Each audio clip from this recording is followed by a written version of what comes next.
ಇವತ್ತ ಬೀದರ್ ಹಿಡ್ಕೊಂಡು ಚಾಮರಾಜನಗರ ತನ ಯಾವ್ದಾರ ಅಲೆ ಎದ್ದಿದೆ ಅಂತಂದ್ರೆ ಅದು ಜೆಡಿಎಸ್ ಮತ್ತು ಬಿಜೆಪಿ ಎನ್ಡಿ ಅಲೆ ಎದ್ದಿದೆ ಬಂಧುಗಳೇ. ಆಮೇಲೆ ನಿಮ್ ಮಂಡ್ಯ ಕ್ಷೇತ್ರ ವಿಶೇಷವಾಗಿ ನೀವೆಲ್ಲ ಅದೃಷ್ಟವಂತರಿದ್ರಿ.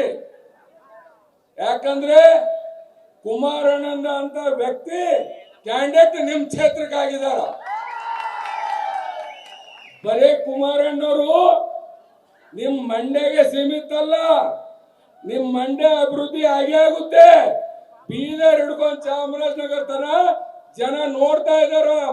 ಮಂಡ್ಯನ ಕುಮಾರಣ್ಣವ್ರು ಗೆದಿಬೇಕು, ಕರ್ನಾಟಕ ಉದ್ಧಾರ ಆಗ್ಬೇಕು ಎಂಬ ನಿಟ್ಟಿನಲ್ಲಿ. ಅದಕ್ಕೆ ಈ ಗ್ಯಾರಂಟಿ ಎಲ್ಲ ಈ ಸುಳ್ಳು ಗ್ಯಾರಂಟಿಗಳು ಇವು. ಈ ಕಾಂಗ್ರೆಸ್ನವ್ರು ಬರೇ ಸುಳ್ಳು ಹೇಳ್ತಾರ.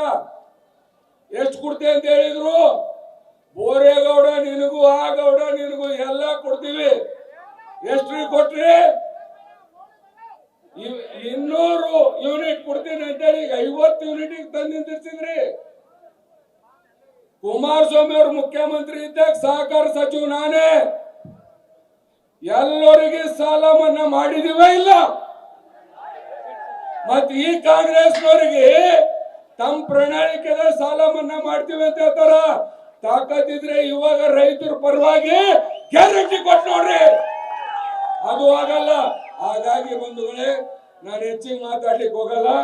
ಇವತ್ತು ಕುಮಾರಣ್ಣವರು ನೋಡಿ, ಕುಮಾರಣ್ಣಗೆ ಏನು ಪೋಸ್ಟ್ ಇರ್ಲಿಲ್ಲ, ಅವರು ಶಾಸಕರಿದ್ರು, ನಮ್ಮ ಪಾರ್ಟಿದ ಅಪೋಸಿಷನ್ ಲೀಡರು, ನಮ್ಮ ಪಾರ್ಟಿ ನಾಯಕರು.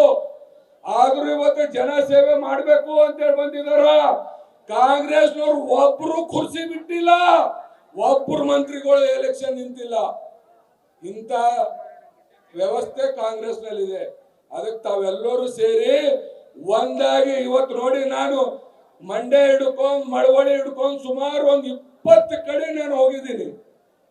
ಎಲ್ಲ ಕಡೆ ಇನ್ಕ್ಲೂಡಿಂಗ್ ನಮ್ಮ ಕುರುಬ ಸಮಾಜದವರು, ಹಿಂದುಳಿದ ಸಮಾಜದವರು ಕುಮಾರಣ್ಣ ಕೈ ಹಿಡಿತಾ ಇದ್ದಾರೆ. ಇವತ್ತು ನಾನು ಹೇಳ್ತಾ ಇದ್ದೀನಿ ನಿಮ್ಗೆ, ಯಾಕಂದ್ರೆ ನಾನು ಎಲ್ಲ ಕಡೆ ಹೋಗಿದ್ದೀನಿ.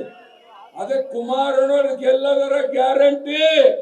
ನಿಮ್ಮ ಮಂಡ್ಯ ಕ್ಷೇತ್ರದಿಂದ, ಮಂಡ್ಯ ಪಾರ್ಲಿಮೆಂಟರಿ ಕ್ಷೇತ್ರದಿಂದ ಎಷ್ಟು ಲೀಡ್ ಕರ್ನಾಟಕದ ಎಲ್ಲಕ್ಕಿಂತ ಹೈಯೆಸ್ಟ್ ಲೀಡ್ ಕುಮಾರಣ್ಣನ್ ಬರಬೇಕು ಅಂತ ಹೇಳಿ ವಿನಂತಿ ಮಾಡಿ ಅವ್ರು ಮಾತು ಮುಗಿಸ್ತೀನಿ ಬಂಧುಗಳೇ. ನಮಸ್ಕಾರ.